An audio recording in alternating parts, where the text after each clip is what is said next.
qué se te viene a la mente cuando digo el nombre de María Paula Romo? Creo que es el nombre que me dejó una cicatriz, no huella en mí. Dejó una cicatriz, dejó una cuenca vacía. Casi deja a un niño de 5 años sin su madre. Justamente creo que el nombre de ella revela todo lo fascista, todo lo asesino, todo lo maquiavélico mental que estuvo en cabeza del señor Lenin Moreno para fumigar a quienes somos ecuatorianos de corazón.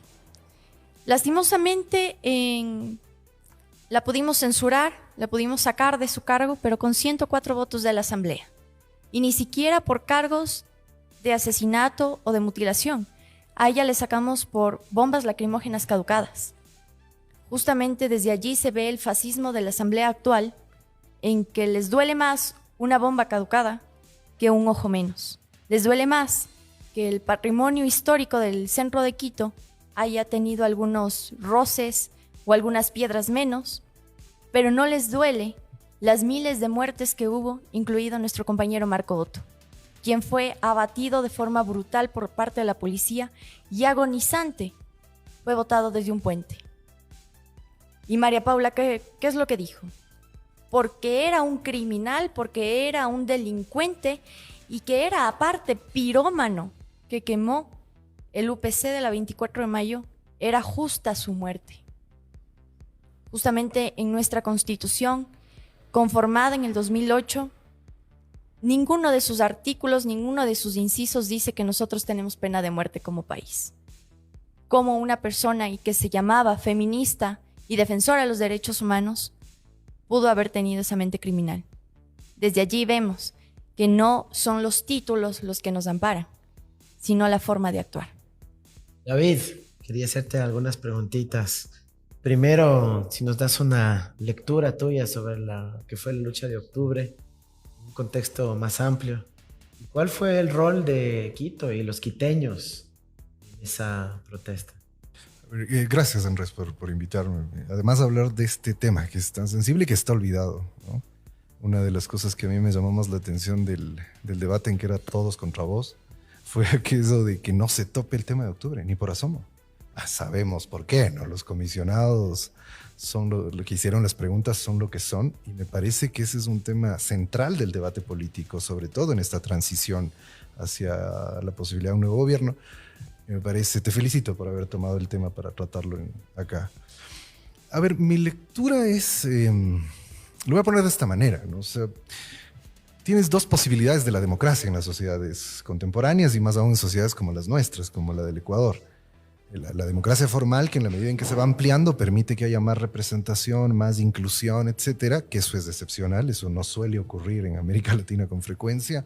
Son siempre procesos excepcionales, mal vistos por las élites, populistas, no sé qué. Y la otra, que es más bien la de larga tradición en América Latina, que es la de la democracia de calle.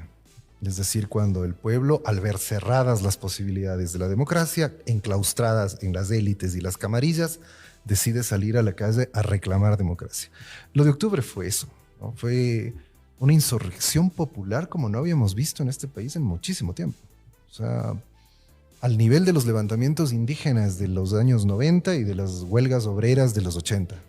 Pero inclusive un poco más allá, que es lo que me parece interesante, porque como en mucho tiempo, que en el Ecuador creo que no habíamos visto una insurrección que tenga tan fuerte contenido de clase como el que tuvo octubre.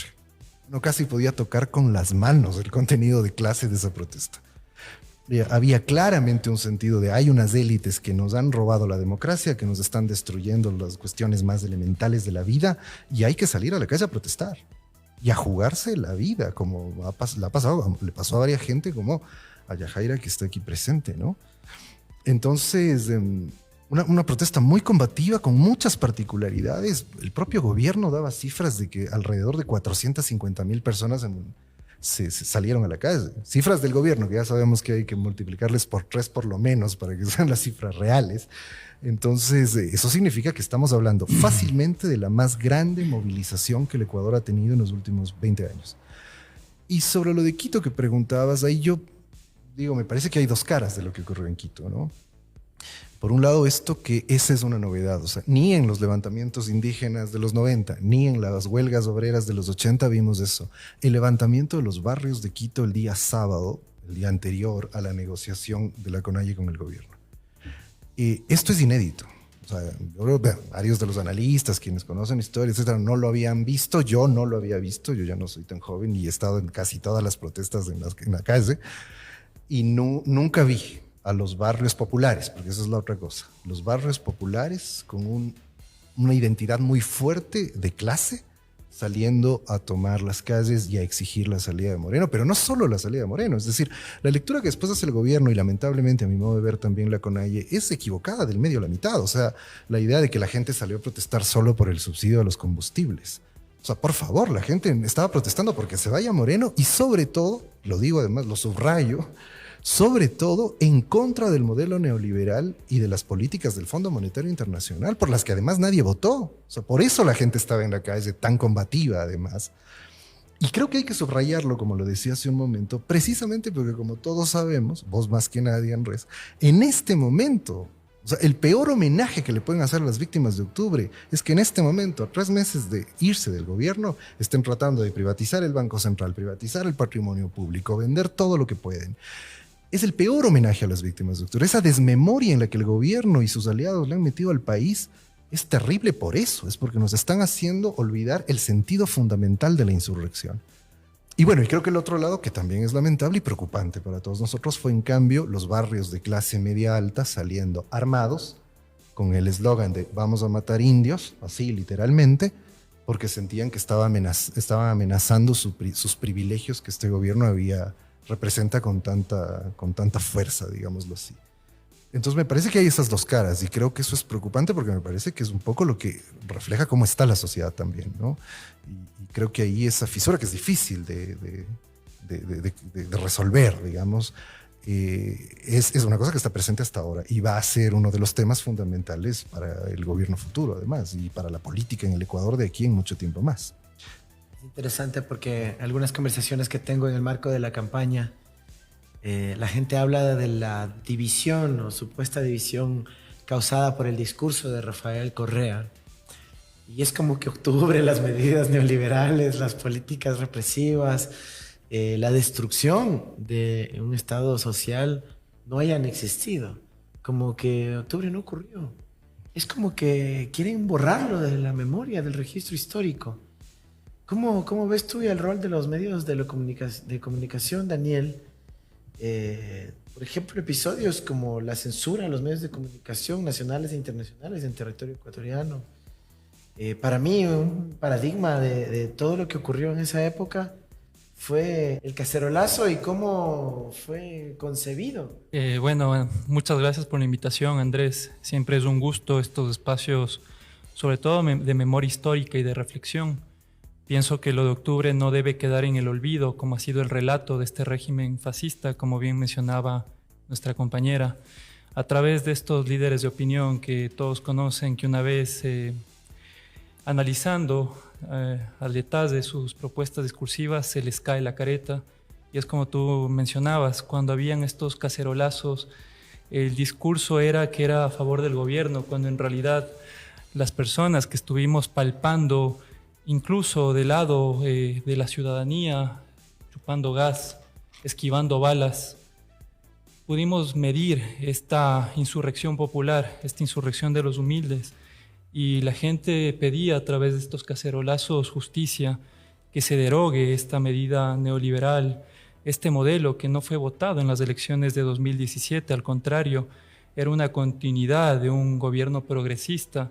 Es así que el pueblo ecuatoriano no es que solamente una minoría indígena se plegó a las calles, sino fue un levantamiento popular que quiso derogar estas medidas, echar al tacho de la basura a Lenín Moreno, y en eso contribuimos los medios de comunicación como una ventana donde la ciudadanía podía expresar a través de sus voces populares, estas que eran ocultadas en octubre, como por ejemplo cuando pasaban caricaturas, mientras en la calle eran asesinadas personas.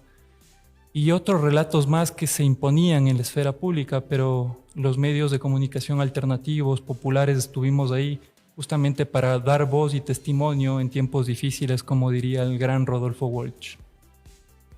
Gracias, Daniel, por todo ese enorme trabajo que se desplegó en esos días por parte de ti y muchos otros compañeros de los medios que representaban a la comunidad. Yo tuve que seguir esos episodios desde lejos, desde México, donde estaba viviendo, obviamente pegado a las redes sociales, a las pantallas, con 5, 6, 7 pestañas abiertas, tratando de recoger la realidad palpada y transmitida desde los ciudadanos. Y me recuerda a esa gran producción audiovisual de hace casi 15 años, creo ya, que se llamaba La Revolución no será transmitida por televisión. Y lo vimos todos los ecuatorianos, del grado de la manipulación mediática. Creo que merece 100 tesis, ¿no? En todas las facultades de comunicación del Ecuador y del mundo. Realmente triste lo que vivimos en esos días, en términos del divorcio entre la realidad de los ciudadanos y esta ficción narrada por los medios corporativos. Yajaira, Quito fue el escenario, pero también fue partícipe de esta lucha social. Sin embargo, luego de octubre se profundizó el estigma anticorreísta, digamos, hubo una fuerza anticorreísta que estigmatizó a quienes defendíamos las ideas del progresismo, de la justicia social. Tuvimos a compañeros y compañeras encarcelados, perseguidos, que tuvieron que exiliarse en embajadas y buscar el asilo ahí y luego salir a otros países. Acusaciones también a compañeros del movimiento indígena y luchadores sociales de todo el país, con una infinidad de casos, detenidos, acusados injustamente. Bueno, una acción masiva de persecución judicial injusta en la absoluta mayoría de los casos. Y a mí lo que me preocupa es que hayan tenido éxito en infundir el miedo a la gente. ¿Tú crees que lograron penetrar con el odio al punto de generar miedo de una nueva participación social, una nueva lucha social, una nueva movilización?